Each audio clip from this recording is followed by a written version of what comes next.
We get Carolina basketball tonight on ESPNU, and it'll be in FedEx Forum, better known to the Tar Heel fans as the house that Luke may build. This is Tyler Hansbrough, and you're listening to Locked On Tar Heels. You are Locked On Tar Heels, your daily podcast on the UNC Tar Heels. Part of the Locked On Podcast Network, your team every day. Hey there, what's up? It's Tuesday, October 15th, 2024. Welcome into the Locked On Tar Heels podcast, the only daily North Carolina show out there. I'm your host, Isaac Shea, joined today by our good buddy, Riley Davis, college hoops writer and podcaster for Heat Check CBB, for Sleepers, and the co-host of the pod is The Roof. Let's get after it. You're joining us at the place to get your Tar Heels content every single day. It's all part of the Locked On Podcast Network. Thanks so much for making us your first listen or watch.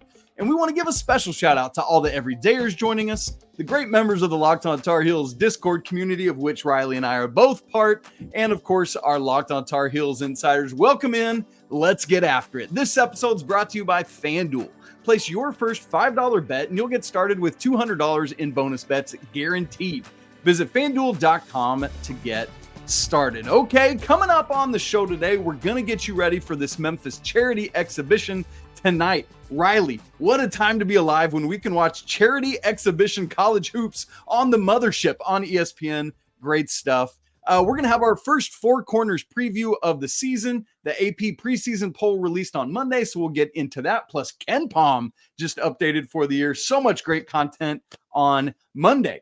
But Riley, it is Tuesday, and that means it's time for Tuesday trivia. As I just said, preseason AP poll came out Monday. The Tar Heels are 9th. Very simple one-answer question today. Folks, this is the 77th season of the AP poll. My question for all of you, Riley, be thinking on it. We'll answer it at the end of the show. In how many of those 77 seasons, including this one, so you know at least one, have the Tar Heels been ranked inside the top 10 at least one poll? Okay, again, 77 seasons. How many of those have the Tar Heels been ranked somewhere in the top 10 at least one time? Answer coming up at the end of the show. All right, Riley. UNC at Memphis inside FedEx Forum tonight, Tuesday, October 15th, 7 p.m. Eastern on ESPNU. Last time the Tar Heels were there, Kentucky fans cried a painful death. I'll never forget the video. It's so great. But Riley, here's where I want to start first before we get into the Memphis of it all. Coming out of Saturday's scrimmage, is there anything new or anything updated that we're watching for that jumps into your brain after watching those 24 minutes of basketball action? Yeah, it's does James Brown average 20 a game this year? Or does he average closer to like 17 or 18? I think you're low. I think it's more like 22, honestly. So, hey, James Brown did look very active that game. Again, I'm picking up what you're putting down. I know we got to talk about RJ, this injury, the lower back contusion as reported by Inside Carolina. Yeah, I don't know. There's part of me that's like, I don't think he should play. I don't think he should play against Johnson C. Smith. I don't envision there being too much like rust that he'll have to knock off or even chemistry that he'll have to find when Carolina squares off with Elon in the first game of the season. To me, this would be a great opportunity to see what you have with like Ian Jackson running the show, because UNC's had really good injury luck the past 2, maybe even 3 years now. Like no one. RJ has never missed a game in his Carolina career. Yeah, and that's even more reason to say like just because he is going to be suited up against Elon on November 4th. Thank you. Yeah, I think that's safe to say. Like he's going to do whatever it takes to play, but I don't think they need to rush him back. And selfishly, I want to see what it looks like when Ian Jackson is like the offensive alpha. He's really the only other player on this roster who I would say fits that archetype of bucket getter, shot creator. Like Elliot, of course, can create his own and blow by his defenders, but you're not really I don't think you're gonna see him like knock down step back jumpers and look for his own shot the way that Ian does. And, I think Drake can do a little bit off the bounce as well, but yeah, Ian's just like a different level of scorer who's wired to do just that.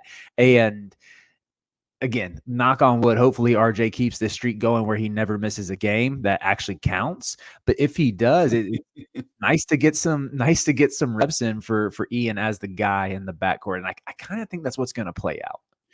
I'm right with you, Riley. And I think that's so well described as behind RJ, Ian is the only other guy on this team that is the offensive alpha. And we have to recognize, that he's a freshman. From a shooting standpoint, there is going to be some streakiness, like we saw that 4 of 14 performance on Saturday. Mm-hmm.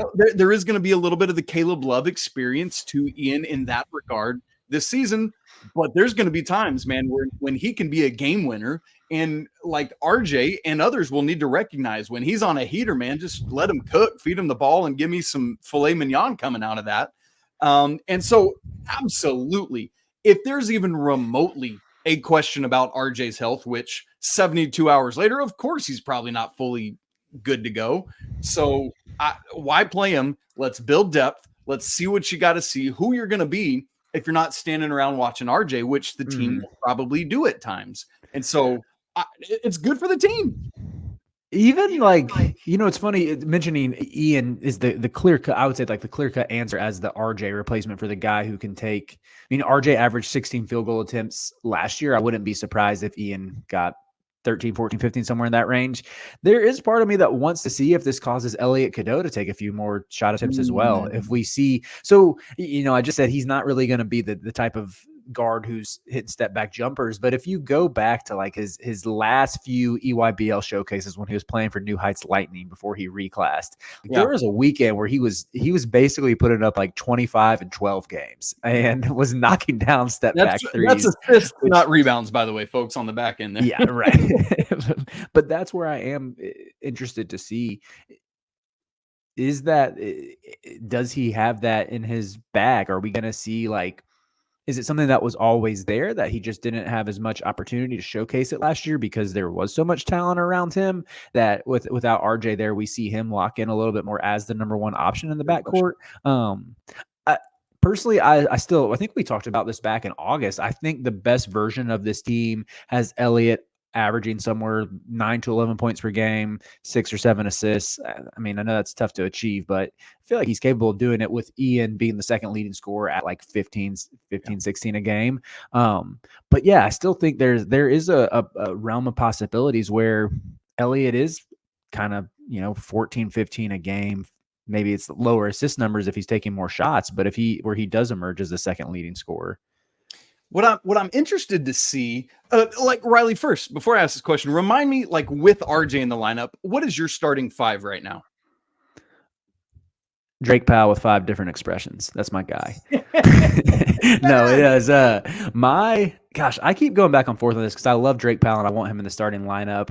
But I just think you have to start Ian in part because he's a supreme talent, but secondly, because Hubert Davis didn't beat out John Calipari for a top 5 recruit to bring him off the bench. So that's why I still think if it was up to me, I would say Cadeau, RJ, Ian, Drake, Washington.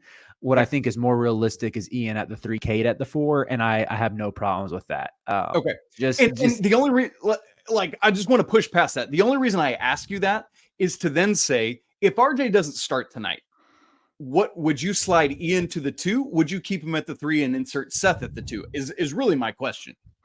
Yeah, I'd probably put Ian at the 2, Drake at the 3, Seth is the first man off the bench.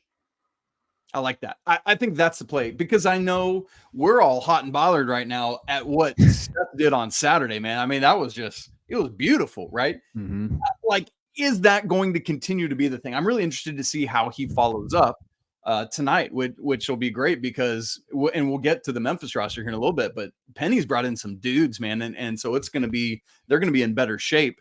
But I think I'm with you there. I would slide Ian, bring in Drake, and then still go with whatever you're doing at 4 and 5, whether that's Cade and Jay Wash or Jay Witt and Jay Wash, whatever it would be. So I think I'm with you there. Yeah. And I wouldn't hate the only thing that I would be like, what are we doing is if you start both, if you're starting Cadeau, Withers, and Trimble. I don't really think that lineup would have, because of shooting. More so just like no scores. Yeah. And this is like, I need to make this unequivocally clear. I love Seth Trimble. I think he's a fan favorite for a reason. Dude's an absolute dog, and I want to see him flourish this year. I think it would be awesome if we see what we saw this past Saturday in the exhibition translate to him being a double-digit scorer close to it. He looked way more confident making plays off the bounce, knew what to do when he got in the lane. That one off the dribble three he hit coming off a ball screen when he shimmied running back on defense was like just a thing of beauty. Yes. But Tyler Nichols scored 17 points in this game 2 years ago. Jae'lyn High had a near double-double last year. Like these blue and white scrimmages don't always translate, and I want to see it in a game more. And I'm already pretty bearish on like a Withers Washington front court pairing. I think that's the only, like, Withers at the 4, I think really only makes sense next to Washington. And even that feels a little bit clunky and a little bit like you're not going to have enough scoring or enough shooting, like without Cade being in there. And I think if you're having Cadeau, who's still like an unknown as a 3 or still unproven as a shooter right now, like assuming he makes some strides, but and Seth, I would say, is still largely unproven as a scorer. I just think you need at least one of Ian or Drake in there. I think you really need 2 of Ian, Drake, and Cade just to give you that scoring pop, to give you a little bit of shooting gravity.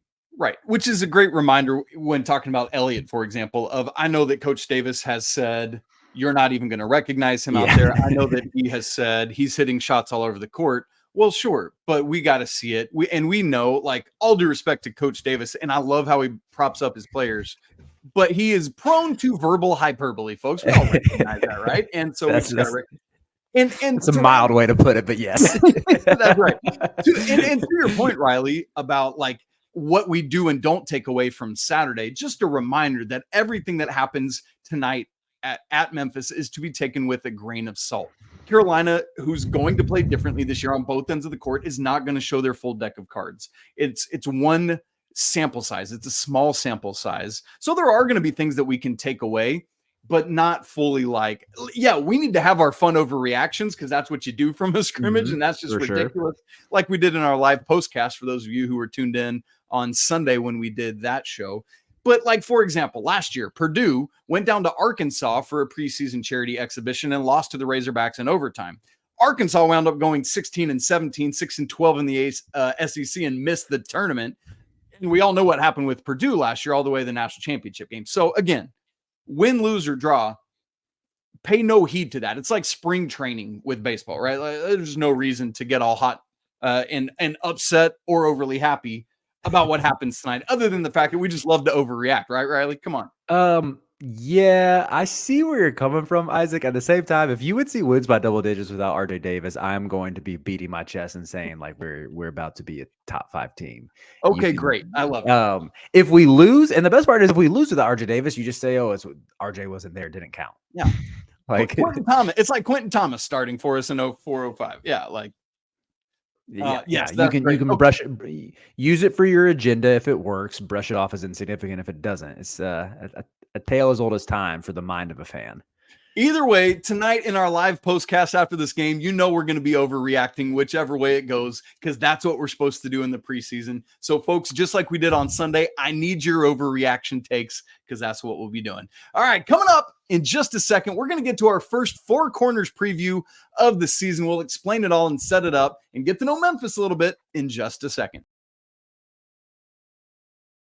Right after I tell you about Roy. Hey, Tar Heels fans, it's time for our Roy Player of the Week, the app that lets you directly support your favorite athletes. Unlike collectives, where you make a donation to a general fund, Roy lets you choose the specific athlete you want to support. You back the players you care about, and in return, you get exclusive content after the season, like personal videos and updates. Best part, it's risk-free. If the athlete transfers or doesn't make the content, you just get your money back.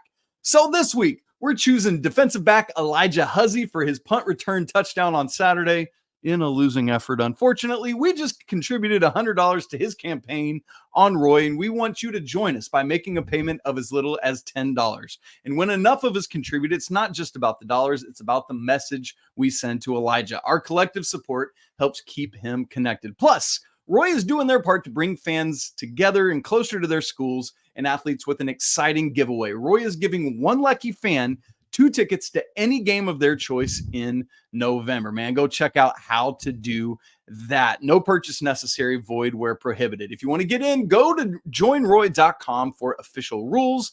Download Roy and try it out. There's no subscription, no recurring fees, and for as little as $10, you can get in the NIL game. Roy, support the players, change the game.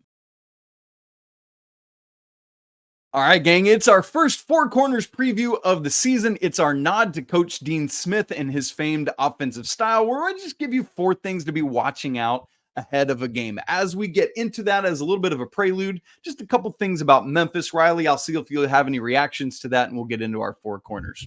So Penny Hardaway, still the head coach in Memphis, and let all of his assistants go basically a couple weeks ago. Wild stuff there. Last year, the Tigers were 22-10, 11-7 in the AAC, tied for 5th. Yikes, they should be winning that thing every year. Just one returning scholarship player, but they went looking and got a bunch of dudes in the transfer portal. The goal was to get physical, tough, athletic, fast guys. So they bring in like Tyrese Hunter from Texas, who's been their point guard the last couple years. Musa Cisse, who started his career at Memphis, has come back around after being at Oklahoma State and Ole Miss.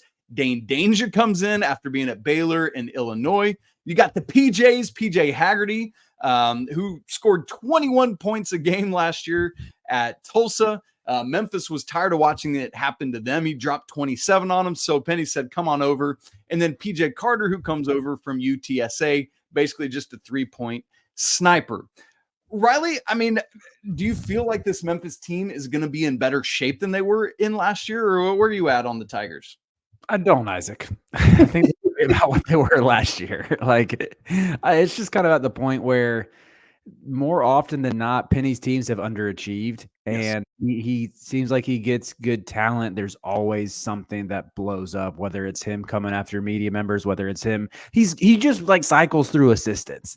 He's fired so many assistants during his time at Memphis. And if you doubt if you want to poke holes at my Penny skepticism, I would just encourage you to listen to a Memphis Tigers Twitter space after a loss and hear what their fans have to say and how generally out on Penny most of the fan base seems to be as well. It's a game I think Carolina should win even without RJ, even in a game where like maybe I'm sure we'll see coaches tweak and play around with the lineups, but something tells me it's going to be a game that both Penny and Hubert want to win. They want some good PR heading into it, to where I think when it gets to crunch time, you're going to see them put their best guys out there and try to win this game. I mean, Haggerty, like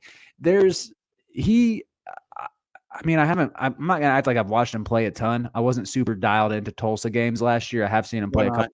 You should have been, honestly. 16-win Golden Hurricane. I think they are the Golden Hurricanes. That's right. That's absolutely right. Singular, not the Hurricanes. But every year, dude, there's literally like 50 to 100 guards from mid-majors or low majors who enter the portal who average 20%, who average 20 points per game and shoot below 30% from 3. And it's all like, I don't even try. It's always like a roulette roll of who is actually good out of that group. And so I think despite what his production says, Haggerty's going to be a bit more of a wild card. Yeah. Staying in the same conference, but having higher expectations to play for a winning team. I will say I like Tyrese Hunter a lot. I think there's a chance to recapture some of the magic he showed at Iowa State, just in a more defined role as the floor general. I think he's going to be the alpha in that backcourt. And then I like Dain Dainja a lot too. I think Dain Dainja is a really fun offensive player. But as a whole, this Memphis team is it's not overly talented. It's not like those Penny teams like when he first got the job in 2020, 2021 that had 5 stars. Yeah, right. It's a step below talent-wise for sure. Yeah, to Riley's point, despite averaging all those points a game last year, PJ Haggerty was 22 of 76 from 3, shot 28.9%. Yikes, yuck, that's gross. By the way, Riley, you are correct. Golden Hurricane, ain't many teams in NCAA Division I that are singular. Stanford Cardinal jumps to mind, and I think it's like 4 or 5 if I can remember. Crimson, yes. Harvard Crimson, Syracuse Orange, that's 3. Hurricane gets us at 4. There might be one more out there, but yeah. Somebody Crimson Tide, Green there Wave. you go, Crimson Tide. Yep, that's singular. Do you name the Green Waves or Green Wave? I think they're the Waves. I'll check next time you're talking. Yeah. I love But little, yes. man, little anecdotes like this. Okay, let's get into our Four Corners preview. And I want to pick up essentially right where Riley left off with Four Corners preview point number 1. The biggest storyline this offseason is Carolina not getting a dude for the front court. And that might come to bear right here. Why? Because two of those guys we talked about, Dain Dainja, might as well call him DJ Burns, 6'9", 255 in there for Memphis. And then Musa Cisse is a 7-footer, 230. And so Riley, right out of the gate, we're going to find out how this Carolina front court can hold up against some bigger, bulkier dudes and see what happens. Can Carolina out-athlete them? I think that's what we're watching for. Yeah, man, I don't think Carolina's really going to out-athlete many teams with their front court this year, or at least their 5-man. And I'm not like – this was one of my big takeaways from the scrimmage. I was talking about this with Greg Waddell, who does sleepers with me. Greg kind of made this point. Like, the UNC front court, at least in this game, they didn't make mistakes, whether it was Washington, whether it was Claude, whether it was Brown. Like, they weren't fumbling the ball down low. They weren't looking incompetent. I just think that some of the physical limitations are ultimately what kind of holds the 5 spot back. With Washington, he has the nice 7'3" wingspan, good finisher at the basket. The face-up game is butter, but we don't know how strong he is, how much he's added over the offseason. Lubin, it's like not the most explosive, and he's like 6'7", 6'8". Claude is like probably even shorter than Lubin, despite being super physical and everything. And then with James Brown, I just don't think he's strong enough yet, and hopefully that comes in time. But yeah, that's where I'm sort of at with this front court. Is I don't think the 5 spot's necessarily going to be a liability in the sense that it like they're actively hurting you. I just don't really. I mean, maybe Washington gets there, but there has to be a leap for him to make, I would say, for it to become a strength. So that being said, like, Dainja, I think the DJ Burns comp is pretty apt. Like, he's not the as heavy as Burns, like as load of a human, but he's pretty close. Like, he's hefty, but he's got great footwork, and he's maybe the new DJ Burns who lost all that weight this summer. That's a good point. But Dainja's a bucket in the post. Will give us some good practice to see, like, because there just aren't. I want to say there's a ton of teams, even on our schedule, or even in the country, that just throw the ball to a big on the block and let him go to work. Yeah. But first Friday of the season, I can tell you the Kansas Jayhawks will do that. So it'll be nice to have a shot to see how we respond to that. Musa Cisse, I'm kind of like, I don't know, who blocks some shots, but doesn't really have much game outside of that. He's not someone I would say is especially scary, but no. And going back to your point earlier, Riley, I pulled up the box score from Saturday's scrimmage while you were talking, and folks, you can see most of the turnovers were not from the front court. James Brown, 0 turnovers, had an assist. I think Washington had 2. He was the only. He might have been the only big with a couple turnovers. Yeah, I think so, because Jay Witt was 3 assists, no turnovers. Van Allen Lubin 1 assist, no turnovers. Jay Wash had 2. Ty Claude had 1. But for the most part, I think that's such a great point about how well they did there. So we're going to be watching that, how this Carolina front court getting tested against some heft right out of the gate, and maybe that's strategic from the staff's point in who they scheduled this exhibition with. Point number 2, defensive alignments in our Four Corners preview number 2. We're expecting, because, at least in some part of Carolina not having a Baycott type big down there, that they're going to have to throw some wrinkles, whether it's fronting the post, doubling, some more pressure, whatever it is. We're going to watch to see if Carolina does show any of their defensive cards tonight. I don't necessarily expect them to, Riley, but what are your thoughts on that? Yeah, I know they iced a lot of ball screens last year. Will be interesting to see if they stick with that or they change it up. Maybe they, I guess they played a lot of, like with Armando, they had him in that the drop coverage where he was a little bit. It wasn't like the deep drop that we saw in 2022 and 2023 that just hemorrhaged mid-range shots. He was just like closer up on the guard. I don't expect Washington to be the level of defender that Armando is. I think Armando was a special post defender last year and for a lot of his career at Carolina. The haters don't want you to know that because his vertical is not super high and he doesn't really get the highlight reel blocks. But that man could freaking lock down the paint and guards. So I'm not expecting Washington to be like that, but I think like he has the mobility to play a similar drop coverage and the nice wingspan to offer a little bit of rim protection as well. Yeah, I really don't know if they're gonna change too much from what they did last year because I don't know. I'm trying to think. Like the 1 and 2 will be the same. The 3 is going to be a similar size to Cormac. Like it's going to hurt not having Harrison there, who was so disruptive with his length. But I mean, I think part of why Harrison succeeded was there's less pressure on him with Armando cleaning up everything down low. So maybe there's some alterations there. Some what does Hubert always say? Pivots, tweaks, and alters with how they guard the post. But yeah, what about you? Are you expecting to see any big changes there? I think there might need to be, especially with the backcourt as deep and talented as it is, I would apply more pressure. I think that can be a weapon for Carolina. And I think if they have concerns about the front court defense, and I think that'll be partly up to how the front court shows their ability to defend in the interior.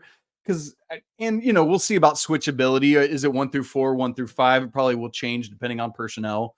But yeah, I think pressure might be part of it. And I wouldn't be surprised to see a little more doubling here and there, just if necessary, against a Eddie Lampkin, against somebody of that, against Hunter Maxime Reynaud, exactly, at Stanford. Boy, can you imagine if that dude was on this roster like we thought he might be? Good grief. Anyway, I'm gonna get so sad and do your facepalm emoji that you're doing, Riley. Let's go on there to Four Corners point number 3 so we don't get upset about that.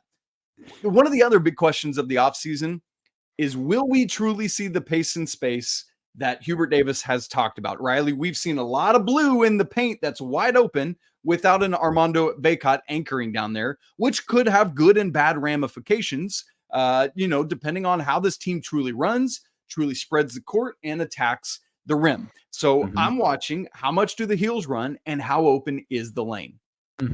Yeah, the pace, I know, like everything we've seen, it's like every recruit who does a visit, whether it was like Caleb Wilson or gosh, who else has been there recently? Nick Kamini might have said it. Derek Dixon. All talk about Mundalo. That's my guy. Yes, he is. I love Mundalo. I think Mundalo's a dog. But they all talk about like how fast the pace of play is during practice.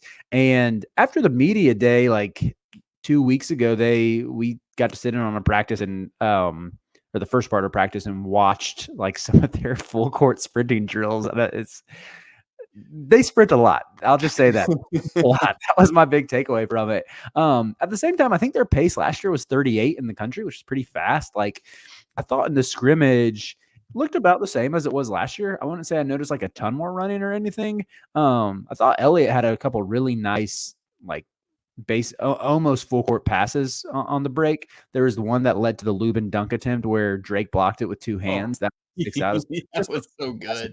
Elliot. Yeah. And had another one to Seth like early on in the game to where, I could see maybe you would see is a little bit smoother in transition. And I think theoretically having Drake or Seth or Ian out there who are more above the rim players as opposed to Cormac and Harrison, like 2 guys who I love, but that's not their game. That's just not their game. Yeah. Fair amount of transition plays last year where they would just get like stuffed at the rim or their shot was altered in transition. Like, dude, how do we blow that fast break opportunity? But they made up for in other areas. Well, and that's going to allow Elliot to get into his lob game a little bit more, which should be a lot of fun, right? And so that'll be good. Also, to follow up on the tempo, I think where you're getting 38 from is in the Ken Palm stuff that was just released. It's Carolina's projected 38th this year. They finished 41st last year. So right in that same ballpark, though. So you're spot on with it. So we'll be watching for how that goes. Will Carolina get up and down, get more possessions? I don't know if it'll be Roy Williams era pace because Ty Lawson ain't walking through that door, but we'll see what happens. All right, Riley, last one, the 4th of our Four Corners preview. Assuming RJ Davis does not play tonight, and even if he does, who's the leading scorer for the Tar Heels?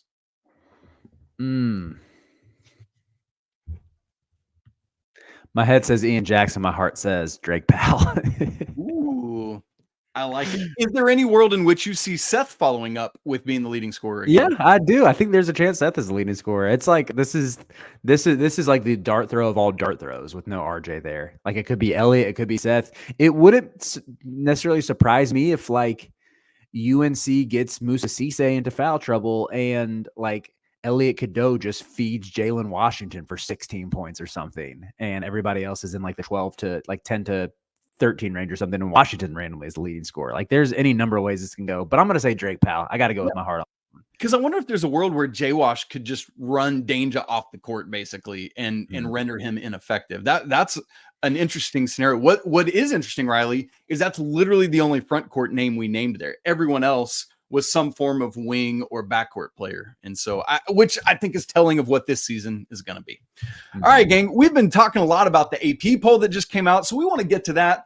We're going to Goldilocks this thing, too high, too low, or just right. We're going to look at that, look at some other teams, where they're at, and who all these ranked teams are that Carolina is going to be playing this season. All that coming up here in just a second. Right after I tell you about FanDuel. Hey, NFL fans, you can start this season with a big return on FanDuel. Also, I just looked in real time and I just lost my fantasy matchup this week. So I'm kind of I'm going to take off my hat, show my hat here, and just everyone take a moment on my behalf. I appreciate that.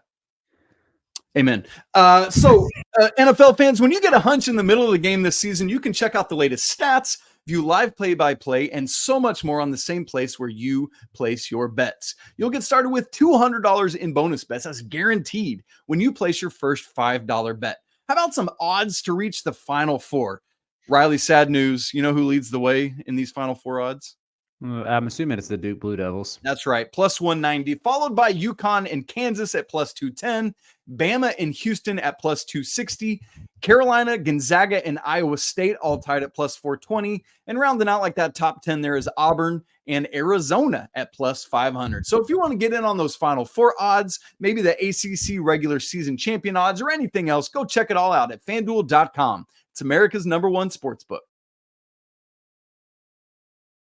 Oh, Riley, it's a special day in college basketball. It's like when you get your stocking and you get to open it on Christmas Eve instead of your parents making you wait till Christmas morning. We get this preseason AP poll, and look, it's kind of like overreactions to scrimmages where it's like, this doesn't matter and we have no idea, especially in the transfer portal era. But this is what we live for, gang, and so we tear it apart. Let me give you the AP top 10, and Riley, I'll ask you if you think Carolina is too high, too low, or chef's kiss just right. You got that medium steak right where it needed to be.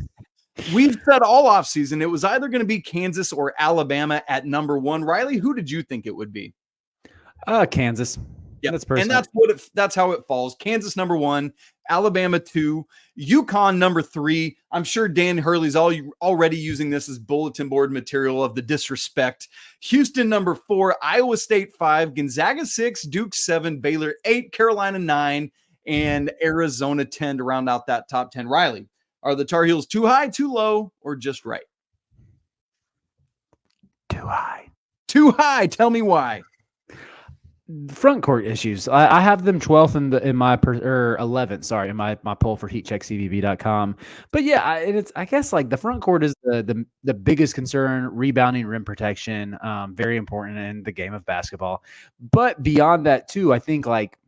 I mean, you didn't just lose Armando Bacot, you did lose a ton with Harrison Ingram and Cormac Ryan. I mean, Harrison Ingram was, in certain games, the best player for UNC last year. More often than not, he was the second or third best player. Cormac turned games on their heads.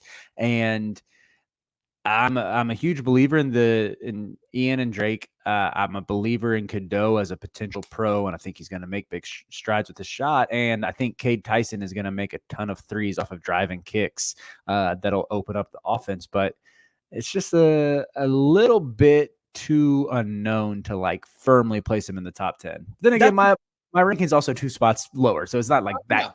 Yeah. I think there's 2 things there. You're not it's not egregiously too high in, as based with where you are on your top 25. And I think the way you put that is exactly where I'm at, Riley. There's a lot of possibilities and a lot of could be's, but you are having to use a lot of what ifs and I'm not sure and I don't knows because there's so many question marks at so many spots. Last year, you didn't have that. There was a lot more certainty at specifically 2 and 5, and that's where you knew you needed it. And even with some of the question marks, you had seen what Cormac Ryan can do. You could see what Harrison Ingram could do, especially knowing that when he was surrounded by more talent, with all due respect to Stanford, that's what's going to put him in his sweet spot. And so the question mark really was Elliot, Cadeau, and the bench. And we found that now there's so many question marks, and they could all come through, and it's the perfect puzzle piece. But we just don't know. And I think those question marks put this team that should be in that 11 to 15-ish range is probably the sweet spot for right now. If we're talking, like, check back with us in January and February, because this team could be rolling, or some of those question marks could be left with ellipses. And it's just hard to know right now, Riley. Yeah, I will say, like, the case for UNC being just right. So, like, just for instance, here's my top 10. I have Kansas at 1. I think they have almost no questions around their roster. It's really well constructed. Bill Self is probably I still would give him the slight edge over Hurley for the best coach in the sport right now. Actually, man, I don't know if Dan Hurley's going to hear this. Dan Hurley is king. Dan Hurley is my savior. I have Alabama at 2. I still have some questions with Alabama's defense, but it's just like the insane level of talent and depth on that. I feel like they got to be 2. Baylor at 3. Have a lot of defense. Well, as I'm listening to this, I felt very confident in my top 7 as like minimal questions, but as you can pick holes in pretty much anybody. Baylor's question mark is defense. Duke I have at 4. Question mark for them is just ball handlers. Connecticut I have at 5. Like with UConn, question mark I would say is talent level. How does it stack up to where they've been the past 2 years? Gonzaga at 6. I actually feel very like Gonzaga might have the most rosters. They are underranked and underthought about everywhere to me. Yeah, and I feel like I have the least questions amount of their roster, but I don't know if they're not at the talent level of like Duke, Bama, Baylor, and Kansas. It's just a matter of team over talent. Is the completion of that a thing? Yep. Iowa State I have a 7. I have minimal questions with them too. They could just go through long scoring droughts, and I don't know. I think eventually that comes back to bite them. That's where I was hesitant to put them like in the top 5. But then even when you get to Houston, really safe infrastructure with what Kelvin Sampson has, but Jamal Shedd was everything to that team. Arizona, I believe in Tommy Lloyd a ton as a coach. They're going to be relying on several mid-major transfers this year. Then I have Arkansas at 10, 1 spot above us. I love Arkansas's roster. I think the talent level is crazy, but then again, it's like that's what Cal does. Questions about their shooting and like, does this new destination give Cal new life? Because then even after UNC, I have teams like let me see, Auburn, Indiana, Purdue, Texas, Florida. Like all those teams have major question marks, like just as big as I would say as Carolina does. And I feel better about like UNC having one of the 2 or 3 best players in the sport. That's right. Yeah, because at some point, like let's go back to fantasy football that I was crying about earlier. I don't care what the trade is. I could be trading you 1 for 4. As long as I get the best player out of the deal, that makes me happy. And so at some point you just say, but RJ Davis, and that's the thing, right? And so, yeah, I think there's a lot of validity to that, Riley. And that's what makes the transfer portal era both frustrating and exhilarating, because it's like, we don't know what's going to happen, right? There's some team outside the top 25 right now that's going to crash this party and be top 10 in about 4 weeks, and that'll be a blast. All right. As for ranked teams that Carolina has on their schedule, number 1, Kansas on November 8th, the first Friday of the season. Number 2, Alabama on December 4th at home for the ACC SEC Challenge. Number 7, Duke twice. Those are February 1st at Duke, and then senior night, March 8th. Hey, that's my daughter's birthday at home. Guaranteed win. Love it already. And then number 21, Florida Jumpman Invitational in Charlotte. That's December 17th. And then 22, UCLA in the CBS Sports Classic at MSG on December 21st. A couple other possibilities. Maui Game 2 is either going to be number 5, Iowa State, or number 11, Auburn. That's the Tuesday game on November 26th. And then depending on who they play in Game 3, one of the options is UConn. So, Riley, if this thing breaks down in certain ways, Carolina would have 6 games against top 7 ranked teams right now. What does that tell you about this roster and how they will be battle tested? I didn't realize there's that many. Dang. Yeah. So Kansas, Bama, and 2 Dukes are definite. And then possibilities against Iowa State and UConn. So that's okay. Let's not even get into conference play just yet. Conference play's too. Let's think about the non-con. How many of these games do you get? Like, just let me get one of Kansas or Bama. That's like let me get one of Kansas or Bama. Let me go 2-1 in Maui, and I'll be happy. I would relish the chance to play UConn in the Maui title game. Same. UC has better talent than UConn. Might be a little insane to say because they're the back-to-back champs. And I don't want that smoke with Dan Hurley, but I like Carolina's talent advantage in that. And I'm not saying they for sure would win, but oh man, it would be such a fun game. Yep. I would love to knock UConn fans down a notch or two. And to get revenge against Bama. Like, look, we've said it. It's going to be so hard to go win at Allen Fieldhouse. Although what a coup that would be if you could pull it off. But man, beating Bama at home would just be glorious. And so I think that's a great spot to think about, Riley. So, man, this AP poll, a lot of fun to look at, a lot of fun to think about and dream about. Obviously, there's a bunch of others receiving votes on Carolina's schedule as well. Riley, we got to get to our Tuesday trivia answer because we need to keep on rolling and get to bed because it's late on Monday night. And man, I'm just tired, honestly. So Trivia Tuesday, let me remind you all, this is the 77th season of the AP poll. In how many of those seasons, including this one, have the Tar Heels been ranked top 10 at least once? Riley, what is your guess, my man? Okay, 70 goes back. Gosh, I'm terrible at math. Okay, we're in the 50s. I think Carolina's been ranked in the top 10 of at least, dude, like 71 of the 77. Mm-hmm. You're a little high. It's 60.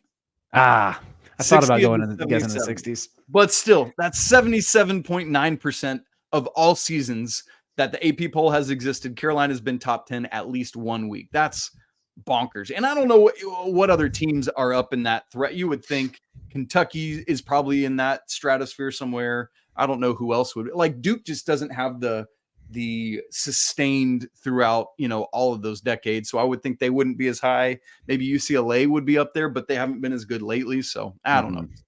Have to go do some research, and I haven't yet. So there we go.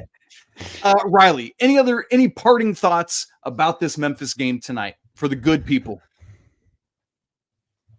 All right, let me get in my bag for a second. Carolina is coming. We are going into the FedEx Forum and packing them up like a cardboard box full of electric blue, sickening colored tiger stripe nincompoops that they are. I don't know, man. I'm not good at trash talk. You know what? There's that arrow that's hidden in the FedEx logo, Riley. You know what I'm talking about? Mm-hmm. Yeah. So we're gonna make that arrow not hidden and show the world that FedEx is going to be pointed out of the gym and go home crying, Penny Hardaway. That's okay. That's the deal. That was worse than mine, Isaac. I'm sorry. That was terrible. Oh man. But, anyway, folks, we're so excited. Can't wait. Go ahead, Riley. I was just gonna say it's nice to have hoops back. That's all I was gonna say. Yes, man. So good. Cannot wait. So folks, again, make sure you tune in with us. We'll be live right after the game tonight, unpacking it all, overreacting as we definitely have to do. Thanks so much for hanging out with Riley and I today. Always such a fun chat. If you haven't subscribed to the show on video and audio, make sure you do that so you don't miss a second. On YouTube, hit that bell notification so you get notified as soon as I go live, and you can tap right into that. If you haven't joined our Locked On Tar Heels Discord where we're hanging out chatting, that thing's going to be going off during the game tonight. Make sure you join us. The link is in the show notes, and it's absolutely free to join. And don't forget to join the brand new Locked On Tar Heels Insiders, where you have direct texting access to me, and you get access to all my stats and charts and data and Carolina record books. You don't want to miss out. 2 free week trial for that, and then just $5 a month after that.